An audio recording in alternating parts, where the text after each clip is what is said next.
자, 우리는 예배초서 이 문제를 두고 지난 8주간 느헤미야 40일 특별 기간 또 특별 기도를 했습니다. 그 40일이 이제 끝났습니다. 우리 다 함께 릴레이 금식 기도를 참여했고 또 많은 분들이 또 새벽 기도에 참여해서 함께 기도했고 또 어떤 교구는 시간을 정해놓고 함께 기도 같이 하더라고요. 또 아침마다 이 발송되었던 기도 문구는 우리가 얼마나 큰 힘이 되었는지 모릅니다. 자, 40일이 끝난 지금 지난 금요일에 발송되었던 기도 문구가 계속 가슴에 남아 있는데요. 거기에 이런 기도 문구가 있습니다. 우리 한번 같이 한번 읽어볼까요? 시작. 지난 40일 동안 온 교회가 때로는 눈물로 때로는 애통함으로 하나님께 간구하며 나아갔습니다. 40일 특별 기도는 오늘로 마무리되지만 하나님의 의와 하나님의 임재와 하나님의 의라심을 향한 우리의 사모함은 더욱 짚어지기를 기도합니다. 아멘. 이 기도 문구대로 또 오늘 주보에 실린 이 목양 편지의 내용대로 이제 하나님이 어떻게 우리 교회를 위하여 일하실지 이제 기대하면서 하나님의 일하심을 사모하는 우리 모두가 되기를 간절히 기원합니다. 자, 오늘 말씀은 느헤미야 13장이며 또 느헤미야서 마지막 이제 부분입니다. 느헤미야 주도로 예루살렘 성이 재건된 뒤에 이스라엘 백성 가운데 신앙 회복이 운동이 일어났습니다.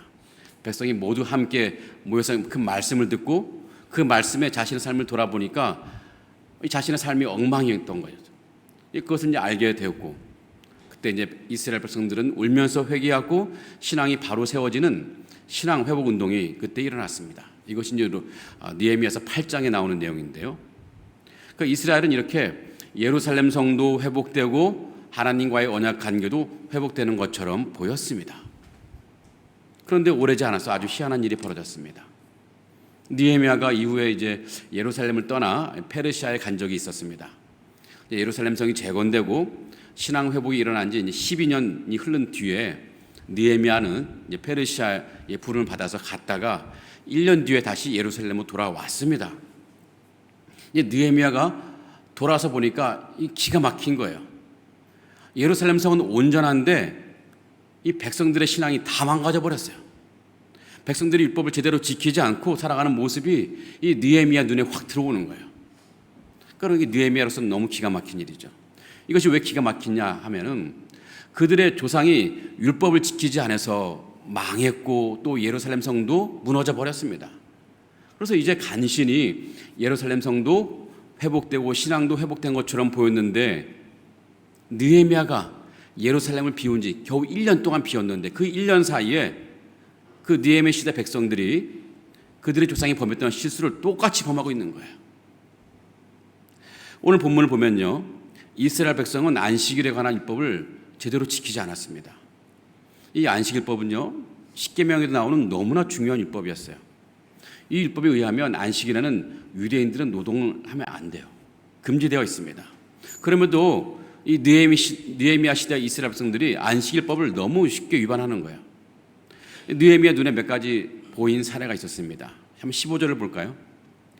그때 내가 본즉 유다에서 어떤 사람이 안식일에 술틀을 밟고 곡식단을 나귀에 실어 운반하며 포도주와 포도와 무화과와 여러 가지 짐을 지고 안식일에 예루살렘을 들어와서 음식물을 팔기로 그날에 내가 경계하였다. 자, 어떤 사람이 안식일 날에 아무것도 일할 수 없는 그 날에 술틀을 밟는 일을 하고 곡식단을 실어서 나귀에 실어 운반하는 일을 하고 여러 짐을 지고 예루살렘에 들어와 장사를 하는 일을 합니다. 자, 한글 성경에는요, 어떤 사람이라고 해서 단수로 표기되어 있지만 그래서 마치 한 사람이 이런 모든 일을 행하는 것처럼 보이지만 실제로는요, 성경 원문에는 복수로 표현되어 있습니다. 이게 무슨 말이냐면 안식일을 범하는 일들이 한 개인에 의해서 이루어지는 것이 아니라 상당수의 이스라엘 백성들에 의해서 지금 저질러지고 있다는 것이죠. 또 어떤 일이 있었습니까? 이방인들이 장사하는데 유대인들이 안식일에 그 물건을 구입하는 거예요. 16절을 볼까요? 또 두로 사람이 예루살렘에 살며 물고기와 각양 물건을 가져다가 안식일에 예루살렘에서도 유다 자손에게 팔기로. 자, 이방인이 안식일에 물건을 팔고 또 유대인이 그 물건을 삽니다. 그러니까 이런 일이 있다는 것은 이스라엘 백성들이 안식일을 제대로 지키지 않고 있다는 증거인 거예요. 느헤미야가 몇 가지 사례를 들었지만 느헤미야가 굳이 이런 사례들을 지적하면서 백성들을 꾸짖는 것을 보면 이스라엘 사회내에서 율법이 제대로 지키지 않고 있다는 것이, 율법을 지키지 않는 일들이 광범위하게 벌어지고 있다는 것을 보여주는 단적인 예인 것입니다. 그래서 이제 느헤미야는 백성들을 꾸짖습니다. 18절에서 꾸짖는데요, 이런 말씀이 있습니다. 너희 조상들이 이같이 행하지 아니하였느냐? 그래서 우리 하나님이 이 모든 재앙을 우리와 이 성읍에 내리신 것이 아니냐? 그럼에도 불구하고 너희가 안식일을 범하여 진노가 이스라엘에게 더욱 심하게 임하도록 하는도다. 자, 이스라엘 백성의 조상이 과거에 하나님 백성임에도 불구하고 하나님의 심판을 받은 것은 안식일과 같은 율법을 지키지 않아서인데, 그런데 어찌해서 너희들은 조상들과 똑같은 실수를 범해서 그들이 받았던 심판을 또 받으려고 하느냐 하고 느헤미야가 꾸짖는 거예요. 자, 한편 느헤미야 눈에 들어온 또 다른 문제가 있었습니다. 그것은 이스라엘 백성들이 다른 이방인들의 자녀들과 결혼하는 거예요. 이 통혼하는 일이 벌어진 것입니다. 23절과 24절을 볼까요? 이런 말씀이 있죠. 그때 내가 또 본즉 유다 사람이 아스돗 사람과 암몬과 모압 여인을 맞아 아내로 삼았는데 그들의 자녀가 아스돗 방언을 절반쯤을 하여도 유다 방언은 못하니 그 하는 말이 각 족속의 방언이었다. 자, 이방인과 결혼하는, 유대인들이 이방인과 결혼하는 것, 그것도 율법에서 금지하고 있었습니다. 그러니까 이방인과 결혼하는 것을 금지하는 것은 다 유대인들의 안전을 위한 것이었습니다. 그러니까 이스라엘 백성들이 이방인과 결혼하게 되면요, 우상을 숭배할 가능성이 굉장히 높아졌습니다. 이방인과 결혼할 때 그 이방인들이 그냥 몸만 오는 것이 아니라 그들의 이방 종교와 우상을 같이 가져오고 있고 또 세속 문화도 같이 가져오고 있거든요. 자, 이런 일들을 보면서 느헤미야는 솔로몬의 예를 들어서 또 백성들을 꾸짖습니다. 26절과 27절에 이런 말씀이 있습니다. 또 이르기를 옛적에 이스라엘 왕 솔로몬이 이 일로 범죄하지 아니하였느냐? 그는 많은 나라 중에 비길 왕이 없이 하나님의 사랑을 입은 자라. 하나님이 그를 왕으로 삼아 온 이스라엘을 다스리게 하셨으나 이방 여인이 그를 범죄하게 하였나니 너희가 이방 여인을 아내로 맞아 이 모든 큰 악을 행하여 우리 하나님께 범죄하는 것을 우리가 어찌 용납하겠느냐? 이 다윗의 아들 솔로몬 왕은 하나님의 사랑을 엄청 받은 왕이었습니다. 그래서 엄청난 축복을 받았어요. 그런데 솔로몬 왕이 나중에 이방 여인을 아내로 데려오는데 거의 무려 1000명을 데려옵니다. 1000명. 그런데 그 여인들이 자신의 몸만 온 것이 아니라 그들이 섬기던 우상도 같이 와서 이스라엘 왕궁 안에서 우상을 숭배하고 나중에는요, 솔로몬 왕까지 그 아내들의 전도라고 해야 되나 뭐라고 해야 되나 하여튼 그 꿰임에 빠져가지고 함께 우상을 숭배하는 거예요. 하나님의 엄청난 사랑을 받은 이 왕, 다윗의 아들 솔로몬 왕이 우상을 숭배하는 일이 벌어진 거예요. 결국 이 솔로몬의 나라는 하나님의 심판을 받아서 북왕국과 남왕국으로 둘이 이제 분열되었고 이 두 나라는 결국 힘이 약해져서 다른 나라의 다른 제국에 의해 멸망당하는 아주 불행한 역사가 펼쳐졌습니다. 자, 이방인과 통혼 때문에 이스라엘에게 하나님께 범죄해서 심판을 받았는데 또다시 느헤미야 시대 백성들이 이방인과 결혼하면서 똑같은 죄를 짓고 똑같은 심판을 받기 직전이었습니다. 이게 느헤미야 보기엔 너무 기가 막힌 일이죠. 그래서 이것을 꾸짖는 것입니다. 느헤미야는 자신의 조상들이 율법을 지키지 않아서 이스라엘이 무너졌다는 것을 너무나 잘 알고 있기 때문에 지금 이스라엘 백성들 가운데 만연하고 있는 율법 위반을 그냥 보고만 있을 수 없었습니다. 그래서 느헤미야는 이스라엘 안에서 일종의 종교 개혁을 시작했는데 안식이라는 일을 하지 못하게 했고 이방인과 결혼을 금지하는 개혁을 단행합니다. 다시 율법으로 돌아가자, 다시 말씀으로 돌아가자 하는 그 표를 들고 개혁을 단행한 것입니다. 자, 우리는 오늘 말씀을 보면서 한 가지 의문이 떠오릅니다.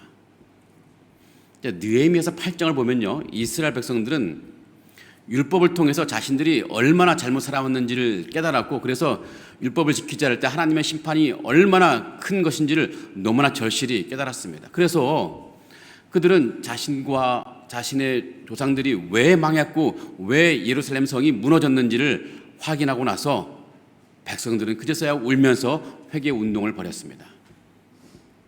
그런데 이스라엘 백성들이 그렇게 했던 이스라엘 백성들이 어째서 다시 똑같은 죄를 다시 범하는 것일까요? 오랜 세월이 지난 것도 아닙니다. 그 짧은 기간에 다시 똑같은 죄를 범하는 이스라엘 백성들.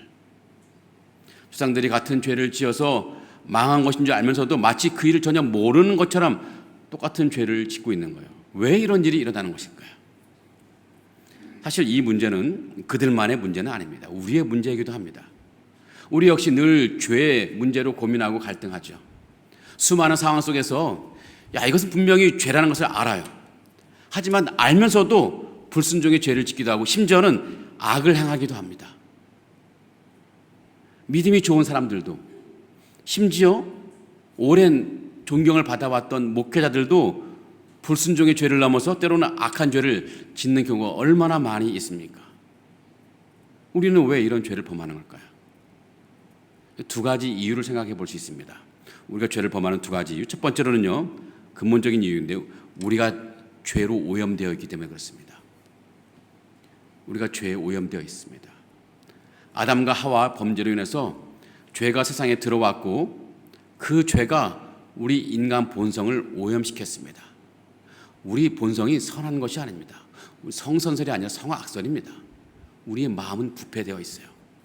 칼빈주의 5대 교리가 있습니다. 칼빈주의는 칼빈의 그런 신학을 신봉하는 후대 사람들이 정리해 놓은 5가지 교리인데 그 중에 하나가 전적 부패 혹은 전적 타락이 있습니다. 토럴 디프레브티라고 하는데 이 전적 부패는 인간이 전반적으로 타락하고 부패했다는 것입니다.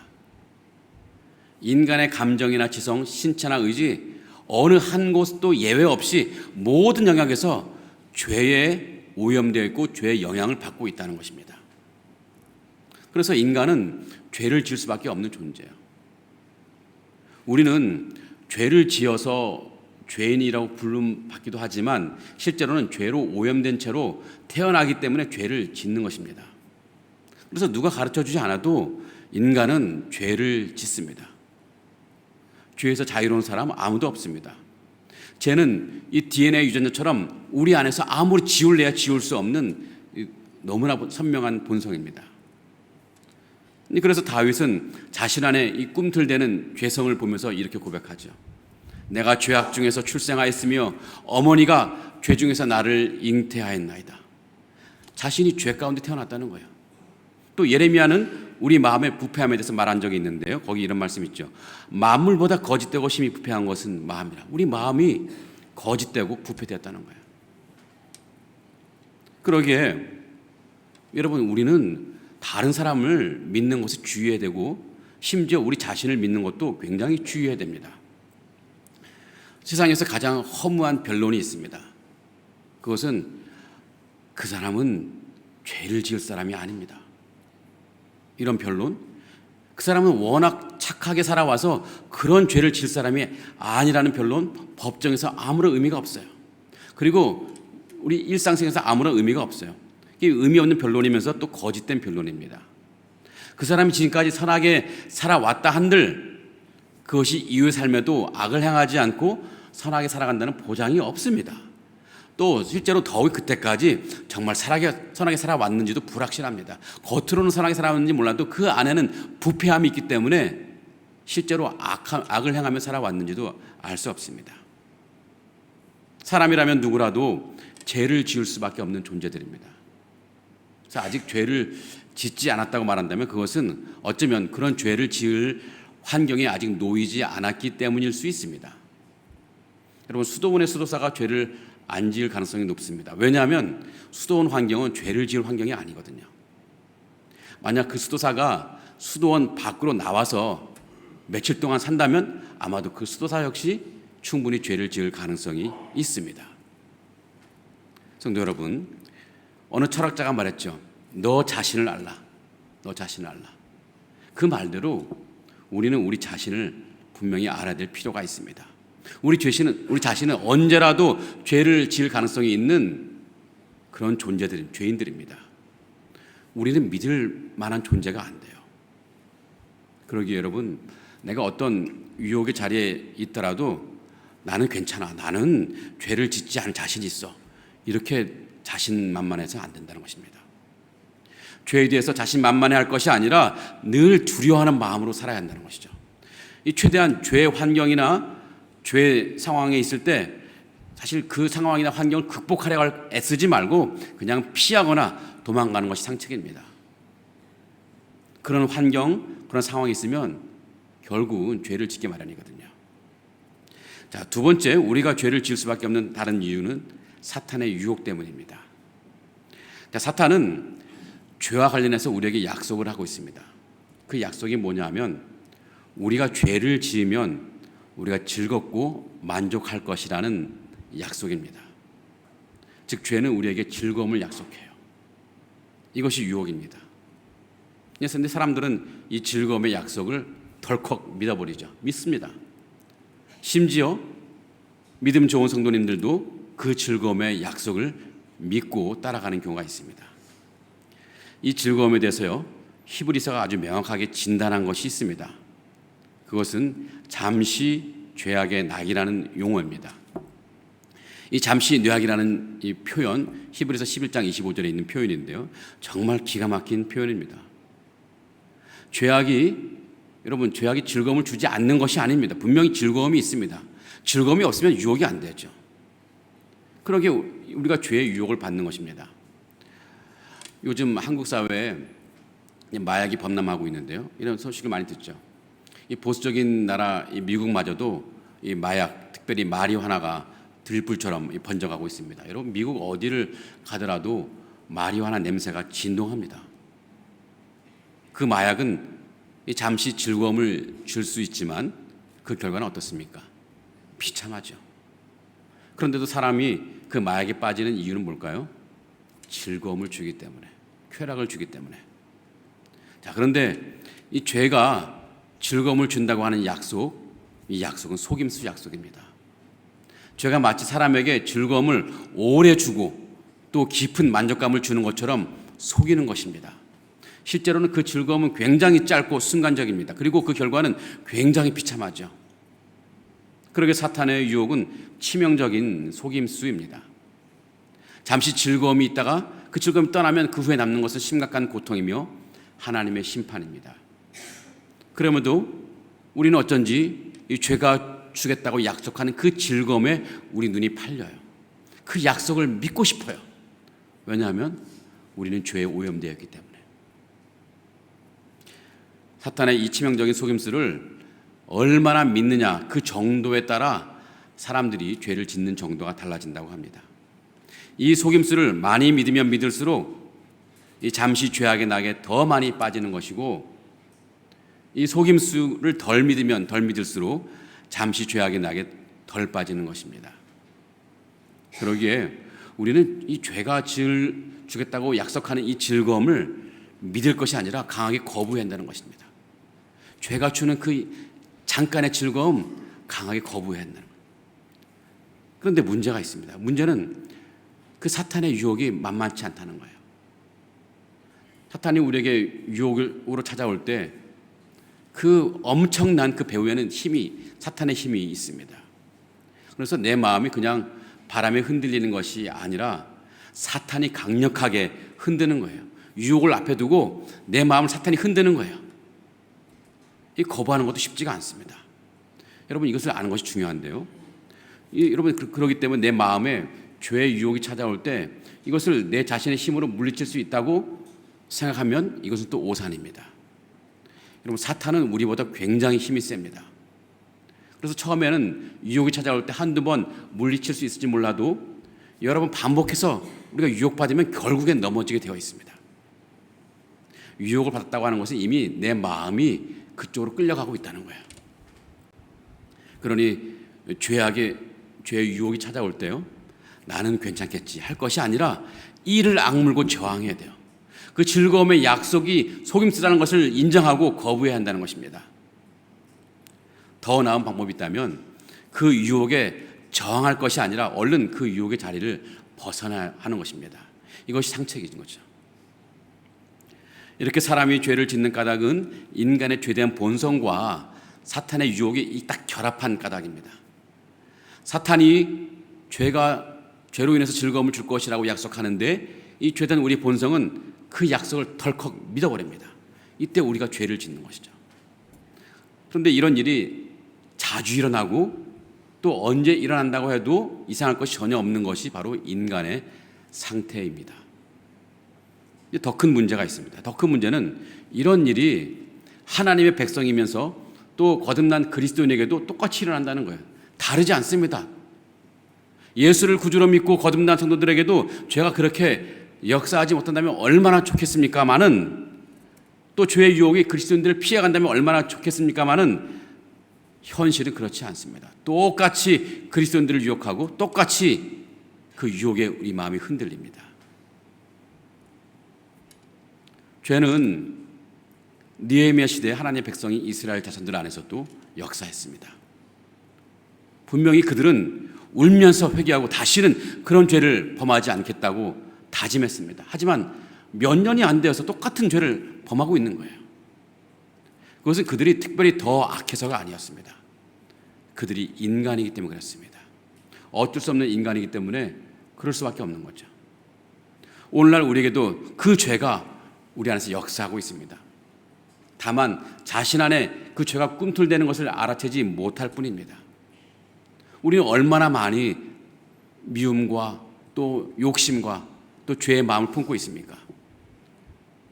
죄로 오염된 우리 마음은요, 죄의 운동장입니다. 죄가 마음대로 활동하고 뛰어놀 수 있는 운동장이에요.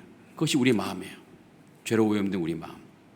그러게 지금까지 내가 이렇다 할 죄를 범하지 않았다고 자만해서는 결코 안 되는 것입니다. 자, 이런 죄에 휘둘리는 우리 인간의 모습을 보면서 바울이 한탄한 적이 있습니다. 로마서 7장 24절에서 바울이 이렇게 한탄합니다. 오호라, 나는 곤고한 사람이로다. 이 사망의 몸에서 누가 나를 건져내랴. 죄로 인해서 죽음으로 치닫는 자신의 모습을 보면서 바울은 한탄한 것입니다. 나는 곤고한 사람이로다. 얼마나 우리 인간의 운명은 절망적입니까? 그렇다고 우리가 쉽게 낙심할 필요는 없습니다. 우리에겐 희망이 있기 때문입니다. 우리는 이 느헤미야를 보면서 희망을 발견합니다. 느헤미야는요, 죄가 무엇인지 분별할 수 있었고 그 죄에서 벗어날 길을 알았고 그 죄의 길에서 벗어난 인생을 살았던 사람이었습니다. 그 길은 무엇일까요? 죄를 분별하고 죄에서 떠날 수 있는 그 길은 무엇일까요? 그것은 전적으로 하나님의 은혜에 기대어 살아가는 것입니다. 내 힘이 아니라 하나님의 은혜에 기대어 살아가는 것인데요, 오늘 말씀 22절을 볼까요? 느헤미야가 이렇게 기도합니다. 내 하나님이여, 나를 위하여 이 일도 기억하시옵고 주의 크신 은혜대로 나를 아끼시옵소서. 이 말을 다른 말로 표현하면 주님, 내게 은혜를 베풀어 주시옵소서. 내게 은혜를 주옵소서. 느헤미야는 늘 하나님의 은혜에 기대어 살아왔던 사람이었습니다. 자신의 힘으로는 죄를 물리칠 수 없다는 것을 인정하고 하나님의 은혜를 구하고 또 그 하나님의 은혜 속에 살아온 사람이었습니다. 하나님의 은혜가 있으면 우리 역시 죄를 물리칠 수 있습니다. 우리 힘으로는 죄를 물리칠 수 없지만 하나님의 은혜를 우리가 덧입으면 우리는 충분히 그 죄를 물리칠 수 있습니다. 한번 비유를 들어보겠습니다. 여기 컵이 있는데요, 물이 있긴 한데 여기 제가 물 마셔 컵이 비어져 있습니다. 비어져 있는데 하지만 이 컵 안에 뭐가 들어 있습니다. 뭐가 들어 있을까요? 공기가 들어 있습니다. 공기가. 우리 본성이 이 컵이라면 죄는 공기와 같습니다. 여러분, 이 컵 안에 들어 있는 공기를 뺄 방법이 있을까요? 숟가락으로 열심히 100번, 1000번, 10,000번 빼도 공기가 나올까요? 어쩌면 강력한 다이슨 진공청소기로 컵 안에서 공기를 뺀다고 할지라도 다시 공기가 들어가죠. 다른 공기가 들어갑니다. 그래서 공기를 아무리 빼내려고 해도 이 컵 안에서는 공기를 빼낼 수 없습니다. 하지만 이 빈 컵에서 공기를 빼낼 방법이 있습니다. 아주 쉬운 방법이 있습니다. 그것은 이 컵 안에 물을 채워넣는 것입니다. 물을 채워넣으면 더 이상 이 컵 안에는 공기가 없습니다. 다이슨 진공청소기 필요 없습니다. 다른 장비도 필요 없어요. 그냥 물만 채워 넣기만 하면 자연스럽게 공기는 그 컵에서 밀려 나가는 것이죠. 마찬가지입니다. 우리가 아무리 우리 안에서 있는 죄를 밀어내려고 해도 발버둥 쳐도 죄는 우리 안에서 나가지 않습니다. 하지만 우리 안에서 역사하는 이 죄를 밀어내는 방법이 있는데, 그것은 하나님의 은혜를 우리 안에 채우는 것입니다. 하나님의 은혜가 우리 안에 채워지면 자연스럽게 죄는 밀려나는 거예요. 우리가 아무리 죄를 밀어내려고 발버둥 쳐도 밀려나지 않던 그 죄도 하나님의 은혜가 우리 안에 채워지기만 하면 죄는 저항하지 못하고 그냥 밖으로 밀려나게 되어 있습니다. 그래서 바울은 로마서에서 이렇게 선포하는데요. 6장 14절에 이렇게 선포하고 있습니다. 죄가 너희를 주장하지 못하리니 이는 너희가 법 아래 있지 않냐고 은혜 안에 있습니다. 은혜 안에 있기 때문에, 은혜가 들어와 있기 때문에 죄가 더 이상 너를 지배하지 못한다. 하나님의 은혜 안에 거하는 사람은 죄가 함부로 그 사람을 유혹하지 못하고, 또 유혹한다고 할지라도 그 힘이 약할 수밖에 없습니다. 죄보다 강한 것, 그것은 하나님의 은혜입니다. 우리 안에 죄가 역사할 수 있지만 하나님의 은혜가 역사하면 죄는 힘을 발휘하지 못하고 쫓겨나는 거예요. 그러기에 우리에겐 우리의 힘이 필요한 것이 아니라, 우리의 의지가 필요한 것이 아니라, 우리의 수도 생활이 필요한 것이 아니라 오직 하나님의 은혜가 필요한 것입니다. 하나님의 은혜면 충분한 거예요.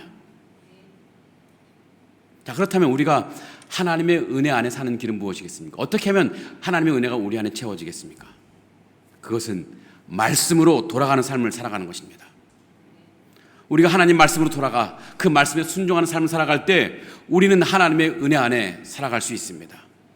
아무리 강력한 힘을 가진 죄라 할지라도 늘 말씀을 사모하며 그 말씀에 순종하는 사람들 안에서는 그 죄가 아무런 힘을 발휘할 수가 없는 것입니다. 왜 그러냐면 두 가지 이유 때문인데요. 첫 번째로는 하나님 말씀은 우리로 하여금 죄에 대해 분별력을 갖게 해줘요. 자, 시편 1편 기자는 우리에게 이렇게 말합니다. 복 있는 사람은 악인들의 꾀를 따르지 않냐며 죄인들의 길에 서지 않냐며 오만한 자들의 자리에 앉지 않냐고 오직 여호와의 율법을 즐거워하여 그의 율법을 주야로 묵상한도다. 자, 그래서 시인은 율법을 즐거워하며 또 율법을 주야로 묵상합니다. 그때 시인은 악인들의 꾀를 따르지 아니할 수 있었고, 죄인들의 길에 서지 아니할 수 있었고, 오만한 자들의 자리에 앉지 아니할 수 있었습니다. 왜냐하면 이 말씀을 통해서 시인은 악인이나 죄인이나 오만한 자들이 가게 되는 그 최후를 보게 되었는데, 그들은 바람에 나는 겨와 같이 심판을 견디지 못한다는 것을 보게 되었고요. 말씀을 통해서 보는 거거든요.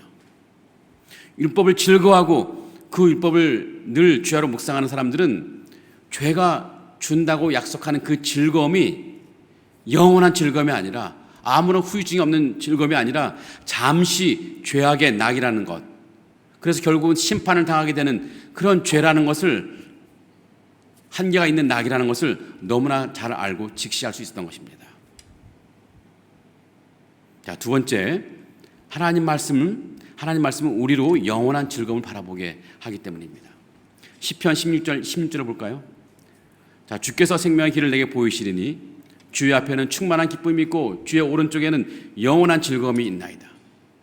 여기서 주께서 생명의 길을 내게 보이시리니 라는 표현은요, 주님의 말씀을 통해 내게 어떤 길이 구원의 길인지 알게 하시고, 또 그 구원의 길로 우리를 인도하신다는 것입니다. 또 그 구원의 즐거움이 얼마나 큰 것인지를 우리로 하여금 깨닫게 해준다는 것입니다.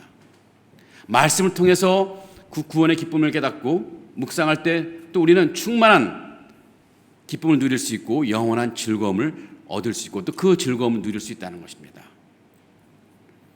우리가 조금 전에 본 시편 1편 뒷부분에 이런 말씀이 있습니다. 3절을 보면요, 그는 시냇가에 심은 나무가 철을 따라 열매를 맺으며 그 잎사귀가 마르지 아니한 같으니 그가 하는 모든 일이 다 형통하리로다. 여호와 율법을 즐거워하고 그 율법을 주야로 묵상하는 사람은요, 모든 일이 다 형통하는 복이 보이는 거예요. 말씀을 읽고 묵상하며 순종하는 삶을 살아갈 때 주님이 우리에게 주시고자 하는 그 영원한 즐거움, 또 모든 일이 다 형통하는 복을 주시는데 그 즐거움과 복이 그들 눈에 보이는 거예요. 말씀을 묵상하고 순종하는 사람들의 눈에 보이는 거예요. 그 즐거움과 복이 눈에 보이기 때문에 잠시 있는 죄악의 낙, 충분히 물리칠 수 있는 힘이 생기는 것입니다. 사랑하는 성도 여러분, 그래서 시편 1편 기자의 교훈대로 우리가 늘 하나님 말씀을 즐거워하며 그의 말씀을 죄하러 묵상하는 우리가 되기를 바라는 것입니다. 그리고 그 말씀에 늘 순종하며 살아가는 우리가 되기를 바라는 거예요. 다시 말씀 앞에 서서 말씀으로 우리 삶을 정렬하는 것입니다.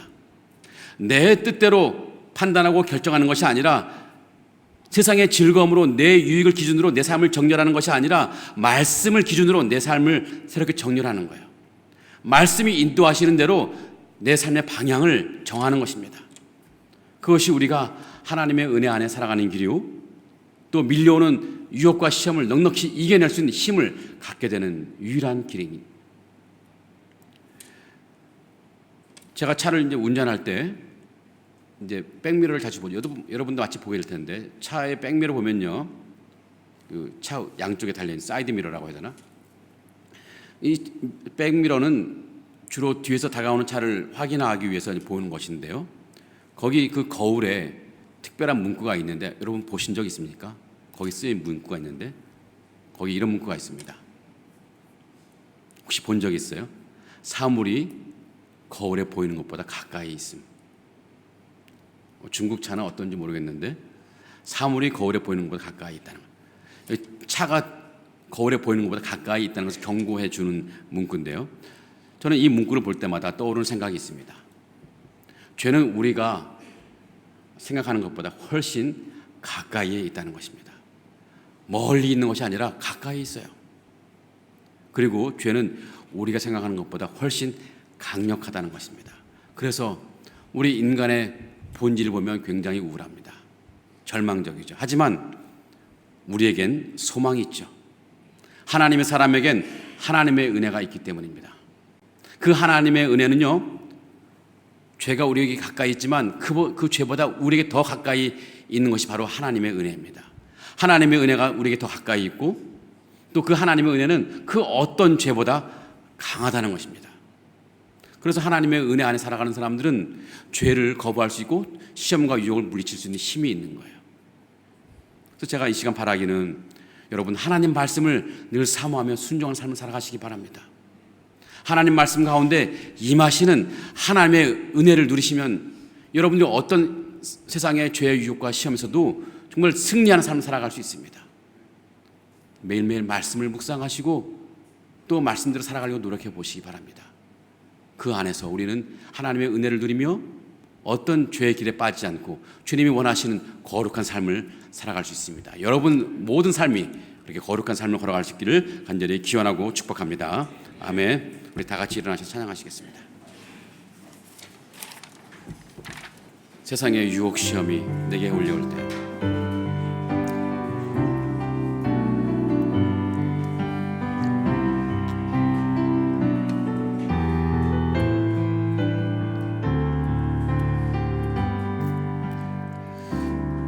세상의 유혹 시험이 내게 몰려올 때에 나의 힘으론 그것들 모두 이길 수 없네. 거대한 폭풍 가운데 위축된 나의 영혼, 어찌할 바를 몰라 헤매이고 있을 때 주를 찬양,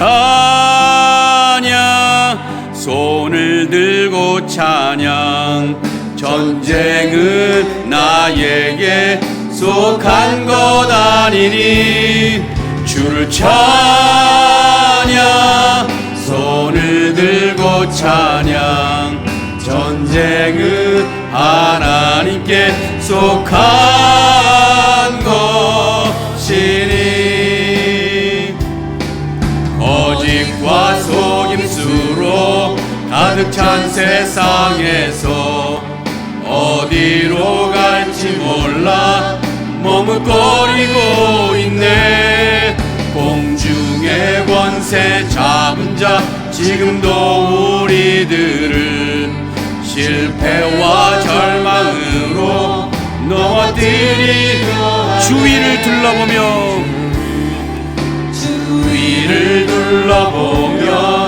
아무도 없는 듯 믿음의 눈을 들면 보이는 분 계시네. 지금도 내 안에서 역사하고 계시는 사망과 어둠의 권세 물리치신 예수님,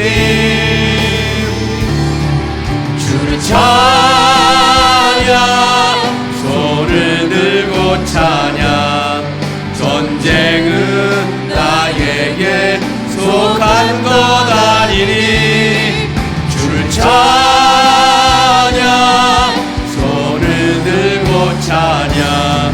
전쟁은 하나님께 속한.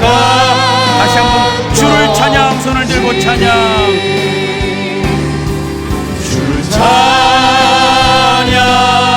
손을 들고 찬양. 전쟁은 나에게 속한 것 아니니 주를 찬양, 손을 들고 찬양. 전쟁은 하나님께 속한 것이니. 아멘. 아멘. 우리 합심도 좀 같이 읽고 기도하도록 하겠습니다. 시작. 우리의 약함을 아시는 주님, 주님의 은혜로 우리를 붙들어 주셔서 모든 죄의 유혹에서 벗어나게 하옵소서. 아멘. 하나님의 말씀을 늘 묵상하며 또 순종하여 우리가 하나님의 은혜 가운데 거하는 삶을 살게 하옵소서. 아멘. 주님이 우리에게 주시는 영원한 구원의 즐거움을 바라보며 잠시 죄의 낚을 물리치게 하여 주옵소서. 아멘. 이런 기점을 가지고 저를 따라 한번 주님 부르시고 기도하겠습니다. 주여 은혜를 주옵소서. 주여 은혜를 주옵소서. 함께 기도하겠습니다. 살아계시고 능력이 많으신 하나님, 이 시간도 주님께 간구합니다. 하나님, 우리가 죄의 우리를 구원하시고 영원한 생명을 주신 주님의 놀라운 은혜를 찬양하고 또 감사를 드립니다. 수많은 유혹과 시험이 우리에게 몰려와 우리를 넘어뜨리려 한다 할지라도 우리는 주님의 은혜가 있기에 충분히 이겨낼 줄 믿습니다. 주님, 우리가 죄에 대해 아무 교만한 마음 품지 않게 하시고 겸손한 마음으로 주님의 은혜에 기대며 살게 하여 주시옵소서. 늘 우리 삶을 하나님 말씀으로 비추어 그 말씀에 합당한 삶을 살게 하시고 말씀에 정렬하는 삶을 살게 하여 주시옵소서.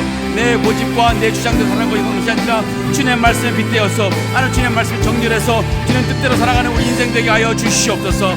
그래서 우리에게 주신 영원한 구원의 즐거움을 바라보며 사탄이 잠시 주는 죄악의 죄에 빠지는 것이 아니라 오히려 담대히 물리치는 아버지 그런 인생 될 수 있도록 축복해 주시옵소서. 하나님, 그리하여 주님께서 기뻐하시는 우리 인생 정말 주님의 즐거움을 바라보며 죄에서 자유롭고 아버지 거룩한 삶을 살아가는 우리 인생 되게 하여 주시옵소서.